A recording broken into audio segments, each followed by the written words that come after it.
विषाक्त छतु खाई 3 परिवार 11 जन असुस्थ से 5 जन अवस्था गुरुतर रही भंजनगर मेडिकल भर्ती कधमाल रायकिया ब्लॉक पात्रीगुड़ा गांव में अघटन घटी रविवार सकाळू जंगलू छतु आनी तरकारी करी 3 परिवार बांटी खाई परे समस्त बांती होगा मुंड बुलाई आम्बुलांस समस्त भंजनगर मेडिकल भर्ती करा असुस्थों मध्य 5 जन महिला और 6 जन शिशु अच्छा एमाने बिला आड़े जाइए तो वर्षा लगी अदिनिया वर्षा बिला आड़े कूटे छतु फुटी आनी माने पिला जाक लोक जाक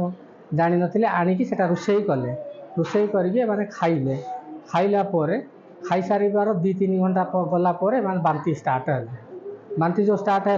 हेले कौन पाई होची बोली जानी हैला नै तापर पचारलु एटा कारण कौन तुम समस्त को सब परिवार को कौन पाई होची तापर आमर दुईटा पिला भी सेठी शामिल थिले मोर गोटे झियारी आ मो पुतुराटा 7 वर्ष झियारी की 2.5 वर्ष होईची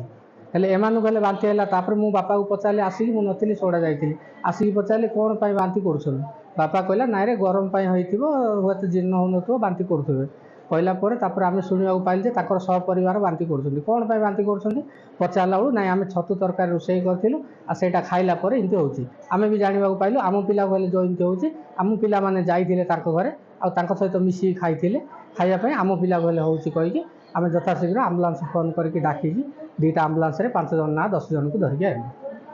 आदि मेडिकल एबे टिके कमिची।